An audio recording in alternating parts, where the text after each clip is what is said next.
টাকা পয়সা তো আল্লাহই আমাদের দেয়। এই টাকা পয়সা যদি আমাদের নিজেদের জন্যই খরচ করি, মানুষজনকে সাহায্য না করি, তাহলে এই টাকা পয়সা পায় কোনো লাভ নেই আমাদের। আর 4,000 টাকা দিচ্ছে এটা কোনো ব্যাপার না, কিন্তু একটা কথা কি জানো, আমি যদি একজন অসহায় মানুষকে হেল্প করি না, আল্লাহ তাআলা আমাকে 70 জনের রিজিক দেবে। তাই আমি ওনাকে হেল্প করছি। এবার তুমি বলো আমি কি কাজটা ভালো করছি না খারাপ করছি? ঠিক আছে নয়ন, তুমি কাজটা অনেক ভালো করছো। বন্ধু বান্ধবের আর বউয়ের পেট ভরে লাভ নাই কোনো। এই যে একটা অসহায় লোকের উপকার করছো, এটা অনেক বড় একটা সওয়াব পাইছো। হ্যাঁ ঠিকই বলছো, এই টাকা তো চলবে না, আমার কাছে কিছু টাকা আছে, চলো ওই টাকা দিয়ে ঠান্ডা খাই।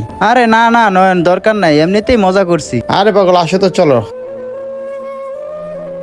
যাই হোক, আল্লাহ যা করে ভালোর জন্যই করে, অসহায় মানুষকে আল্লাহ কখন নিরাশ করে না।